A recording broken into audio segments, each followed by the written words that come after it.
नमस्कार दोस्तों। तालिबान पाक हमले के बीच पाक के काकुल न्यूक्लियर सेंटर को लेकर के इस वक्त बहुत बड़ी खबर सामने आ चुकी है। तालिबान की तरफ से एक के बाद एक मिसाइल हमले में तबाह हुआ पाक के एबटाबाद स्थित काकुल न्यूक्लियर सेंटर में इस वक्त बहुत बड़ी खबर सामने आ चुकी है। इस खबर के आने के साथ ही पूरे पाक में हड़कंप मच चुका है। पाक के तकरीबन 18 शहर अब तक खाली कराए जा चुके हैं और इस 18 शहरों को खाली कराने के बीच अमेरिका की तरफ से भी बड़ा कदम लेते हुए पाक को न्यूक्लियर फैसिलिटीज कंट्रोलर जो टीम है वो रवाना की गई है। यानी कि पाक में भयंकर जो न्यूक्लियर रेडिएशन रिसाव हुआ है उसको लेकर के इस वक्त बड़ी खबर आ चुकी है। मैकीलन इस एटाबाद स्थित काकुल न्यूक्लियर सेंटर में तालिबान की तरफ से मिसाइल हमले के बाद यहां पूरी तरीके से ध्वस्त हो गया था और यहां से अब न्यूक्लियर रेडिएशन को लेकर के बहुत बड़ी खबर सामने आ चुकी है। इस खबर के आने के साथ ही पाक में हड़कंप मच चुका है पूरी दुनिया भर में। इसको लेकर के सवाल उठाए जा रहे हैं। पाक की सुरक्षा और तालिबान की तरफ से किए गए हमले को लेकर भी सवाल उठ रहे हैं। इस पूरे घटनाक्रम के बीच में अमेरिका की तरफ से टीम पहुंची है पाक में, जहां पर कहा जा रहा है कि जिलेटिन की क्षणों को लेकर के यहां पर यह पूरी न्यूक्लियर फैसिलिटी कंट्रोलर टीम पहुंची है ताकि इस रेडिएशन को कंट्रोल किया जा सके। अब तक इस पूरे घटनाक्रम में पाक इस बात को नकार रहा था। पाक लगातार झूठ बोल रहा था कि एबटाबाद स्थित का कुल न्यूक्लियर सेंटर पूरी तरीके से सुरक्षित है। इस मामले को लेकर के कोई भी जानकारी नहीं आ रही थी, लेकिन रूस की इंटेलिजेंस की तरफ से पहले ही दावा किया गया था कि पाक का जो न्यूक्लियर सेंटर है पूरी तरीके से ध्वस्त हुआ है और यहां से कुछ भी बड़ी घटना हो सकती है। बता दें कि देर रात पाक में तकरीबन 3.5 रिक्टर तीव्रता का भूकंप इसके आसपास के क्षेत्रों में महसूस किया गया था। तभी से लगातार सवाल उठ रहे थे कि क्या यहां पर न्यूक्लियर फैसिलिटीज को नुकसान हुआ है, क्या वह डैमेज हो चुकी है, क्योंकि इस सेंटर को निशाना बनाने के साथ यहां पर सबसे बड़ा हथियार डिपो और मिलिट्री बेस भी मौजूद था। असल में तालिबान को इस बात की जानकारी थी ही नहीं कि एबटा के काकुल न्यूक्लियर सेंटर में यहां पर न्यूक्लियर प्रोग्राम चलता है पाक का, और उसने मिलिट्री बेस को निशाना बनाते हुए हमला किया था, जिसके बाद यह कैजुअलिटी यह घटना इस वक्त सामने आ चुकी है।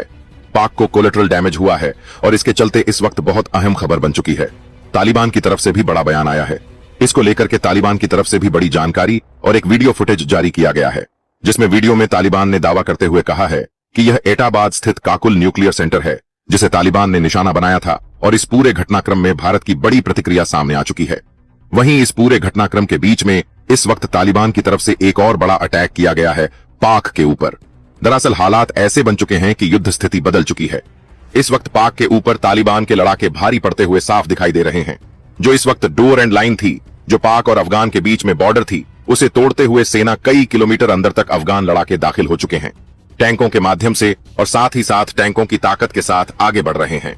जहां पर अब तक लगभग 30 से ज्यादा पाक चेक पोस्ट पर कब्जा जमाया गया है, और इसमें कहा जा रहा है कि लगभग 10 से ज्यादा पाक की चेक पोस्ट को तालिबान ने ध्वस्त कर दिया है। और इस पूरे घटनाक्रम के बीच में पाक के कई ठिकाने टारगेट किए गए हैं।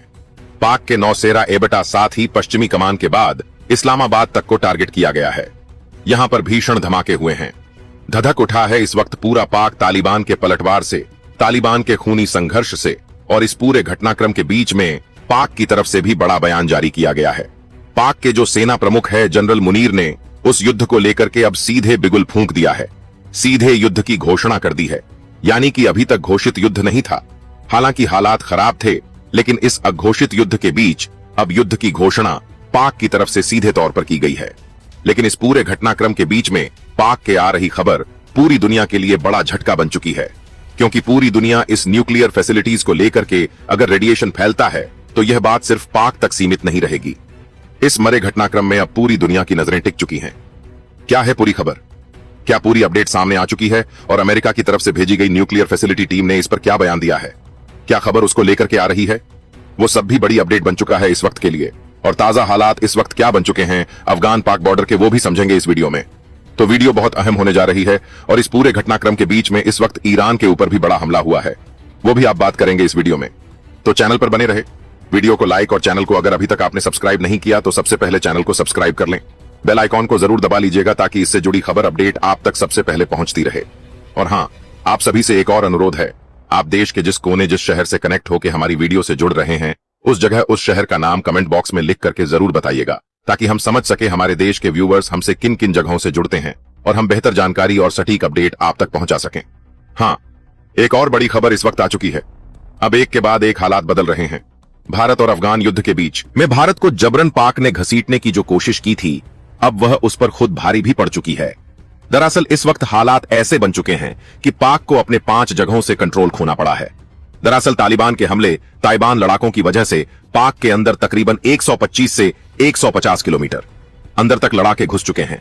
कई सेंटरों पर कब्जा किया गया है और पाक का जो पश्चिमी कमान सेंटर था, जो सेना का मुख्यालय था, उसे इस वक्त उड़ाया गया है। यह पश्चिमी कमान सेंटर बता दें कि सबसे अहम था। इस पूरे घटनाक्रम के बीच में सबसे अहम इसलिए कहा जा रहा था क्योंकि तालिबान पर जितने भी अटैक प्लान किए जा रहे थे वो इसी जगह से हो रहे थे और यहाँ सबसे बड़ा हथियार डिपो भी पाक का मौजूद था, पश्चिमी सेक्टर का, और इसी हथियार डिपो को टारगेट करते हुए तालिबान की तरफ से अटैक किया गया है और इस अटैक में यह सबसे बड़ा मिसाइल अटैक है। बता दें कि तालिबान बीते एक दिन पहले से पाक के ऊपर लगातार मिसाइल अटैक कर रहा है और यह मिसाइल अटैक सीमित नहीं है, यह असीमित किए जा रहे हैं और अलग अलग जगहों से किए जा रहे हैं। कई जगहों से तालिबान ने अपने टैंक, अपनी गाड़ियों के माध्यम से मिसाइलों को ले जाकर के लॉन्चिंग की है, यानी कि अब तक पाक का सबसे बड़ा सीट बैकअप बन चुका है। हालांकि सबसे बड़ी खौफनाक बात इस वक्त यह सामने आ चुकी है कि एब्टा का जो काकुल न्यूक्लियर सेंटर था, उसके तबाह होने के पीछे चीन की एक बहुत बड़ी नाकामी जिम्मेदार बताई जा रही है। वजह आप सुनकर के भी दंग रह जाएंगे। असल में जो पाक का एबटाबाद स्थित काकुल न्यूक्लियर सेंटर है और पाक के जितने भी न्यूक्लियर सेंटर हैं, उन जगहों पर चीनी एयर डिफेंस सिस्टम को पाक ने एक्टिवेट कर रखा था, लेकिन यहां पर चीनी एयर डिफेंस सिस्टम फेल हुए हैं। बता दें कि तालिबान की तरफ से दागी गई मिसाइलों का जो उन्हें स्ट्राइक करना था, अमेरिका जो चीनी एयर डिफेंस सिस्टम है उन्हें, लेकिन वहां पर चीनी एयर डिफेंस सिस्टम फेल रहे और तालिबान की जो मिसाइलें थीं उसने इस न्यूक्लियर सेंटर को हिट कर दिया था, जिसके बाद से ही देश भर में यह खबर आ रही थी, पूरी दुनिया में खबर छा रही थी कि पाक का न्यूक्लियर सेंटर तबाह हुआ था और इस न्यूक्लियर सेंटर के तबाह होने को लेकर के रेडिएशन होने के और न्यूक्लियर लीकेज का दावा हालांकि किया जा रहा था खुफिया एजेंसी की वजह से, लेकिन पाक की तरफ से अब तक इस पर चुप्पी साधी गई थी। लेकिन अब पोल खुलती हुई नजर आ रही है। दरअसल पाक ने सीक्रेटली अमेरिका से निषाद करते हुए इस न्यूक्लियर रिसाव की जानकारी अमेरिका को दी है, जिसके चलते अमेरिका की तरफ से भी इस वक्त बड़ा कदम उठाया गया है। दरअसल अमेरिका के पास ऐसे हथियार हैं, ऐसी चीजें हैं जो न्यूक्लियर रेडिएशन को कंट्रोल कर सकती हैं। असल में इसके पीछे जिलेटिन की बड़ी छड़ और खेप चाहिए होती है। इसके साथ इस वक्त अमेरिकी टीम पाक पहुंच चुकी है और यहां पर इस न्यूक्लियर फैसिलिटीज के हो रहे रेडिएशन की बात जो है कंट्रोल करने की खबरें आ रही है कि इसको कंट्रोल करने के लिए टीम पहुंची हुई है। पाक में इस वक्त अफरा तफरी मच चुकी है। सबसे बड़ी बात यह है कि तालिबान ने पाक के सिर्फ एबटाबाद स्थित न्यूक्लियर सेंटर को टारगेट नहीं किया, बल्कि तालिबान की तरफ से यहां पर पश्चिमी कमान के नौशेरा स्थित न्यूक्लियर सेंटर को भी टारगेट किया गया है। नौशेरा और स्वाबी में जो स्ट्राइक की गई थी उसमें भी न्यूक्लियर सेंटर को ही निशाना बनाते हुए यह बड़ा हमला किया गया है और इस पूरे हमले के बीच में इस वक्त पाक में हालात बदल चुके हैं। जो पाक का परमाणु ठिकाना तबाह हुआ है उसके जगह के तकरीबन 28 से 30 गांव अब तक खाली करवा लिए गए हैं, लेकिन बात यहीं खत्म नहीं होती है। रातों रात पाक की तरफ से इन जगहों को खाली करने के लोगों को निर्देश दिए गए हैं। कई जगहों को निर्वासित करके वहां पर दूसरे जगहों पर शिफ्ट किया जा रहा है, क्योंकि रेडिएशन कहा जा रहा है कि लीकेज हुआ है और यह लीकेज कितना ज्यादा है अब तक इस बात की भनक नहीं लगी है। पूरी दुनिया इस बात में बहुत तेजी से आगे बढ़ रही है। हालांकि इसको लेकर के पाक के इस घटनाक्रम के बाद जो अमेरिकी राष्ट्रपति डोनाल्ड ट्रंप हैं, उनकी तरफ से जो बयान आया है उससे साफ हो चुका है कि पाक में अंदर भी इस वक्त न्यूक्लियर रेडिएशन लीकेज हुआ है, क्योंकि अमेरिकी राष्ट्रपति डोनाल्ड ट्रंप ने कहा है कि कुछ देश ऐसे होते हैं जिनके पास न्यूक्लियर फैसिलिटीज नहीं होनी चाहिए। कुछ लोग ऐसे हैं, कुछ ऐसे देश हैं जिन्हें न्यूक्लियर फैसिलिटीज को संभालना तक नहीं आता है, या कहा गया है ट्रंप की तरफ से। इसका साफ मतलब यह है कि इस वक्त हालात जो बने हुए हैं पाक में, उस पर ट्रंप ने सीधा बयान पाक पर दिया है और इसी पूरे घटनाक्रम के बीच में ईरान के ऊपर जो हमले किए गए हैं उसे भी इसी बात से जोड़ करके देखा जा रहा है। दरअसल ईरान अपना सीक्रेटली न्यूक्लियर प्लांट तैयार कर रहा था, यानी कि न्यूक्लियर हथियारों के परमाणु हथियारों की खेप तैयार कर रहा था और उसी को निशाना बनाते हुए इस वक्त अमेरिका और इजराइल की तरफ से जो है स्ट्राइक की गई है। और यह स्ट्राइक इतनी भीषण है कि कहा जा रहा है कि इस वक्त ईरान की राजधानी तेहरान में एक के बाद एक भयंकर बम्बार्डमेंट की गई है, बमबारी की गई है, हवाई हमले किए गए हैं इजराइल और अमेरिका की तरफ से ईरान पर। यह खबर इस वक्त बहुत तेजी से सामने आ रही है। तस्वीरें अलग अलग जगहों से सामने आ रही हैं, जिनसे साफ पता चल रहा है कि हालात इस वक्त बेकाबू हो चुके हैं। हालात ऐसे बन चुके हैं कि इधर पाक में हालात बदलते नजर आ रहे हैं, तो उधर ईरान का भी वैसा ही हाल बन चुका है। हालात बन चुके हैं। तालिबान ने कहा है कि उन्होंने पाक के तमाम लड़ाकों को पकड़ रखा है, तमाम जो सैनिक हैं उन्हें बंदी बना रखा है। कई के लाशों के अंबारों की बात कर रही है, लेकिन यह बात कहां तक सच है वह तस्वीरें साफ बता रही हैं। तालिबान ने एक के बाद एक कई फुटेज जारी किए हैं जो ड्रोन अटैक के हैं। तालिबान ने साफ कहा है कि हमने पाक के तमाम सेंटर इस वक्त ध्वस्त कर दिए हैं और आने वाला समय पाक के लिए और भी ज्यादा खराब होने वाला है, क्योंकि कहा जा रहा है तालिबान ने अफगान ने इस वक्त पाक के कई ठिकानों के चीथड़े उड़ा दिए हैं। पाक के अंदर घुस करके तालिबान का यह सबसे बड़ा हमला रहा है, अब तक का सबसे बड़ा पलटवार था और इस पूरे पलटवार के बीच में भारत की एंट्री को लेकर के बात सामने आ चुकी है। दरअसल इस पूरे घटनाक्रम में पाक ने बहुत बड़ा बयान दे दिया है। पाक के सेना प्रमुख ने कहा है, इस पूरे घटनाक्रम और तालिबान की तरफ से जो पाक के ऊपर एक्सा लिया गया है, जो युद्ध आरोपित किया गया है, इसके पीछे की वजह भारत को जिम्मेदार ठहराया गया है। हालांकि इस पूरे घटनाक्रम में भारत ने साफ करते हुए कहा है कि इस पूरे घटनाक्रम में भारत का कोई हाथ नहीं है, लेकिन इसके बावजूद पाक की तरफ से इस मामले में भारत को घसीटना सीधे तौर पर भारतीय संप्रभुता को चुनौती दी जा रही है। लेकिन भारत ने साफ कहा है कि अभी तालिबान, लेकिन अगर भारत को उतरना पड़ गया तो पाक का नामो निशान भी नहीं बचेगा। और इस पूरे घटनाक्रम के बीच में अब पाक की तरफ से तालिबान के साथ शांति वार्ता की पेशकश की गई है। दरअसल इसको लेकर के मीडिएटर मध्यस्थता की बात सामने आ रही है। कतर, सऊदी अरब और रूस जैसे देशों से पाक ने मध्यस्थता की अपील की है कि इस पूरे युद्ध को शांत करवाया जाए। असल में पाक बैकफुट पर जा चुका है। पाक के कई सारे जो कोलेटरल डैमेज हुए हैं, पाक के हथियार डिपो, पाक का ऑयल डिपो और सैन्यवेश मिलिट्री जो एक्शंस हैं, वो सब कुछ फेल हो रहे हैं। सबसे बड़ी बात यह है, पाक जिस दम पर सबसे ज्यादा जोर भरता था, पाक के वो फाइटर जेट भी इस वक्त तालिबान ने मार गिराए हैं। अपनी जो मिसाइल्स हैं उनसे अटैक किया है तालिबान ने। तालिबान ने कहा है कि हमने एक नहीं दो नहीं बल्कि पाक के 3 F-16 फाइटर जेट मार गिराए हैं और यह अब तक का सबसे बड़ा डैमेज है पाक के लिए। देखा जाए तो एयरबेस को सबसे बड़ा नुकसान है और कहा यह भी जा रहा है कि तालिबान पाक एयरबेस, जो इस पूरे घटनाक्रम के बीच में आपको बता दें कि यहां पर बॉर्डर है, उसके करीबन 3 पाक के एयरबेस मौजूद थे और इन पाक के 3 एयरबेस को निशाना बनाते हुए तालिबान ने अटैक किया है और इस एयरबेस को भी ध्वस्त किया है पाक के। यानी हालात इस वक्त बदल चुके हैं। पाक के हाथों से बहुत कुछ निकल चुका है। तालिबान ने पूरे अफगानिस्तान के ताकत ने इस वक्त पाक को दहला दिया है। हालात ऐसे बन चुके हैं, पाक का काबुल पर हमला इस वक्त उसके लिए बहुत बड़ी चुनौती बन चुका है। इस्लामाबाद से लेकर के पेशावर और तमाम अलग अलग जगहों पर इस वक्त टारगेटेड अटैक किए गए हैं। कहा जा रहा है कि तालिबान ने साफ कर दिया है कि पाक का कोई भी कोना, कोई भी ठिकाना सेफ नहीं बचेगा। तालिबान ने साफ कहा है कि इस पूरे घटनाक्रम में जनरल मुनीर को वह नहीं छोड़ने वाले हैं और इसको लेकर के एक के बाद एक जो ड्रोन अटैक किए जा रहे हैं, जनरल मुनीर को टारगेट करके भी तालिबान की तरफ से इस वक्त किए जा रहे हैं। लेकिन इस पूरे घटनाक्रम के बीच में एक और बहुत बड़ी खबर, बड़ी अपडेट इस वक्त सामने आ चुकी है। इस वक्त शहबाज शरीफ और जनरल मुनीर की हालत खराब हो चुकी है। हालात ऐसे बन चुके हैं कि पाक में स्थितियां कंट्रोल से बाहर हो चुकी हैं। तालिबान इस वक्त सीमा को, बॉर्डर को तोड़ते हुए तकरीबन 20,000 के 7 लड़ाके अंदर पाक में दाखिल हो चुके हैं और यह लड़ाके एक के बाद एक पाक की कई चेक पोस्ट चौकियों को अपने कब्जे में ले रहे हैं। कई जगहों पर चौकियों और चेक पोस्ट को पूरी तरीके से ध्वस्त किया गया है। बता दें कि तालिबान की तरफ से जो इस वक्त पाक का सबसे बड़ा वेस्टर्न कमांड सेंटर था, वो कमांड सेंटर जहां से पूरा का पूरा एक आर्मी कैंप तैयार किया जाता था, उस कमांड सेंटर को ध्वस्त किया गया है और यहां पर इस वक्त तालिबान की तरफ से एयर स्ट्राइक भी की जा रही है। बता दें कि स्ट्राइक में तालिबान ड्रोन्स का इस्तेमाल कर रहा है और इन ड्रोन्स के इस्तेमाल से तालिबान अफगानिस्तान की तरफ से पाक की राजधानी तक को टारगेट किया गया है। तालिबान के इस झटके से इस वक्त पाक पूरी तरीके से धक रहा है। अलग अलग जगहों से धमाकों की बड़ी खबरें सामने आ चुकी हैं। बता दें कि अब तक 12 घंटे के अंदर अंदर तालिबान के अटैक से लगभग 40 ठिकानों पर हमला किया गया है। यह कोई सामान्य बात नहीं है। 40 ठिकानों पर आनन फान तालिबान के इस हमले में पाक ने भारत का जिक्र और भारत का नाम लिया है। दरअसल पाक इस पूरे घटनाक्रम के पीछे भारत को जिम्मेदार बता रहा है। पाक ने यह कहा है कि इन सब के पीछे की वजह भारत है।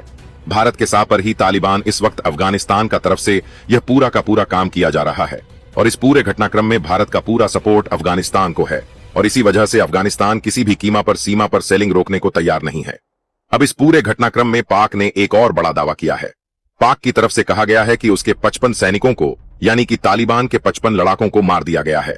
लेकिन वहीं तालिबान बड़ा दावा कर रहा है कि उन्होंने उनके 500 से ज्यादा सैनिकों को खत्म कर दिया है और इस पूरे घटनाक्रम में कहा यह भी जा रहा है कि 155 से ज्यादा पाक सैनिकों को बंदी बना के गिरफ्त में ले लिया गया है। यानी कि पाक के लिए बहुत बड़ा सीट बैकअप साबित हो रहा है। पाक को लगा था कि तालिबान और अफगानिस्तान कमजोर है, लेकिन असल में उसकी चाल खुद उस पर उल्टी पड़ चुकी है। दरअसल इस वक्त गुलशन-ए-इकबाल में भी 6 अलग अलग जगहों पर भीषण ब्लास्ट हुए हैं। यह वह जगह है पाक की जहां पर सबसे ज्यादा सेना के बेसिसेस बने हुए हैं, जहां पर सबसे ज्यादा सेना की चौकसी और रडार सिस्टम मौजूद हैं। इन रडार सिस्टम को भी टारगेट करते हुए इस वक्त पूर्णतया ध्वस्त किया गया है। यह तालिबान का इस वक्त एक के बाद एक बड़ा मास्टर स्ट्रोक सामने आ चुका है। कहा जा रहा है कि हवाई हमले में 200 से ज्यादा लोग घायल हो चुके हैं। यह तस्वीरें साफ बता रही हैं कि इस वक्त जलजला पाक के अंदर आ चुका है। तालिबान का यह कदम इस वक्त पूरी तरीके से पाक के ऊपर बहुत भारी पड़ चुका है और पाक के ऊपर उठाया गया कदम तालिबान के बीच इस पूरे घटनाक्रम में भारत को घसीटना पाक की बड़ी गलती बन सकती है। भारत ने इसको लेकर के भारतीय विदेश मंत्रालय की तरफ से साफ जारी किया गया है कि भले ही अफगान को भारत का सपोर्ट रहा हो, लेकिन इस युद्ध के पीछे भारत की कोई मंशा नहीं थी। जिस तरीके से पाक ने भारत के ऊपर इल्जाम लगाते हुए यह कहा है कि भारत इस सब के पीछे वजह है, इस पर भारत ने सीधी प्रतिक्रिया दी है। भारत ने कहा है कि अगर भारत को ऐसा ही करना होता तो भारत के पास युद्ध करने के तमाम तरीके हैं, और जिस तरीके से बाग पाक की तरफ से घुसपैठ की जा रही थी उस पर भारत खुद अपने युद्ध की घोषणा कर सकता है। लेकिन इस सब के पीछे भारत को किसी के पीठ पीछे छिपकर वार करने की जरूरत नहीं है।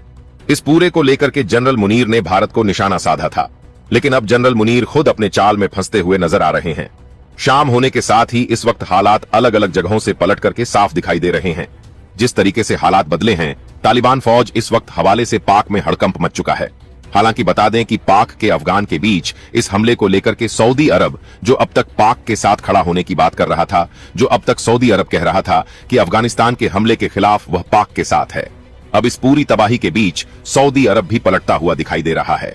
और इस पूरे घटनाक्रम के बीच में अब अफगानिस्तान को लेकर के और अफगानिस्तान वॉर के चलते अब जो पाक के पीएम शहबाज शरीफ है, उन्होंने कतर, सऊदी और रूस से मध्यस्थता को लेकर के अपील की है, यानी कि इस पूरे युद्ध को शांत कराने की अपील की जा रही है। इस वक्त पाक की तरफ से पाक चाहता है कि इस युद्ध को किसी भी तरीके से रोका जाए, लेकिन अब जो बड़ी खबर आ रही है वो पूरी दुनिया को और भी ज्यादा चौंका रही है। दरअसल इस वक्त अफगानिस्तान का जो बगराम एयरबेस है वो एक बार फिर चर्चा में आ चुका है। वजह साफ है कि बगराम एयरबेस पर इस वक्त हलचल तेज चल रही है। कहा जा रहा है बगराम एयरबेस पर जहां बीते 2 दिन पहले भारत का C-17 ग्लोब मास्टर उतरा था, उसी बगराम एयरबेस को इस वक्त सैन्य छावनी के रूप में तब्दील कर दिया है। यानी कि पाक पर किए जा रहे टारगेटेड हमले जो हैं वो बगराम एयरबेस से तैनात किए जा रहे हैं। बगराम एयरवेज इस वक्त सैन्य छावनी के रूप में तब्दील है। वहीं भारत की एंट्री इस पूरे घटनाक्रम में और भी दिलचस्प तब हो जा रही है जब भारत ने साफ कर दिया है कि अगर पाक की तरफ से एयर स्ट्राइक की जाती है तालिबान पर तो इसका जवाब पाक को देना होगा। और भारत इस मामले में अभी कोई इंटरेस्ट नहीं ले रहा है।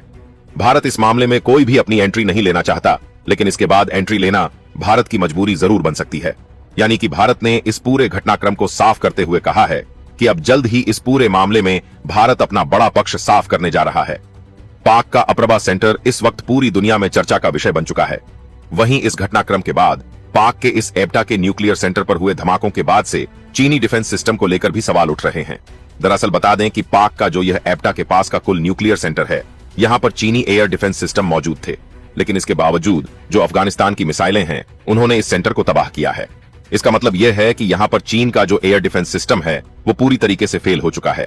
पाकिस्तान की हेकड़ी जिस एयर डिफेंस सिस्टम के दम पर वह बात कर रहा था, वो air defence system Allahabad, Islamabad में भी फेल हुआ है। बता दें कि एबटाबाद और इस्लामाबाद में चीनी एयर डिफेंस सिस्टम मौजूद थे। इसके बावजूद इन जगहों पर धमाके हुए हैं, इन जगहों पर मिसाइल अटैक हुए हैं। इससे साफ पता चलता है कि चीनी एयर डिफेंस सिस्टम फुस निकले हैं और हालात इस वक्त पाक के अब बाहर निकल चुके हैं। और इसी पूरे घटनाक्रम के बीच में पाक की तरफ से ऐलान जंग किया गया है। जी हां, पाक ने साफ कहा है कि इस पूरे घटनाक्रम में अब ऐलान जंग घोषित किया जाता है, यानी कि अब पाक अपनी पूरी क्षमता के साथ हमला करने को लेकर के तैयारी बना रहा है। जो तस्वीरें सामने आ रही हैं अलग अलग जगहों से, नौशेरा, एटाबाद, स्वाबी और पाक की पश्चिमी कमान के साथ साथ इस्लामाबाद और काबुल तक से जो तस्वीरें आ रही हैं वह साफ बता रही हैं कि इस वक्त पाक अंडर टेरर आ चुका है। पाक के अंदर इस वक्त भारी कैजुअलिटी हुई है, पाक को बहुत बड़ा नुकसान हुआ है। हालांकि तालिबान ने साफ शब्दों में कहा है कि उसने किसी भी ह्यूमन साइड को, किसी भी ह्यूमन ठिकानों को, यानी कि लोगों के इस निशानों को टारगेट नहीं किया है। उसने उन्हीं जगहों को टारगेट किया है जो पाक के सबसे बड़े टारगेटेड जो सैंड बेस हैं, जो पाक के इस वक्त हथियार डिपो हैं और जो पाक के मिलिट्री बेस है, उन्हें टारगेट करते हुए हमला किया गया है। तालिबान की तरफ से साफ कहा गया है कि उन्होंने आम लोगों को निशाना नहीं बनाया है, बशर्ते पाक सेना उनके पीछे छुपने की कोशिश ना करें, उनकी आड़ में छुपने की कोशिश ना करें। बता दें कि इस वक्त पाक के ऊपर तालिबान ने इस वक्त पाक के जो रेलवे है और अपार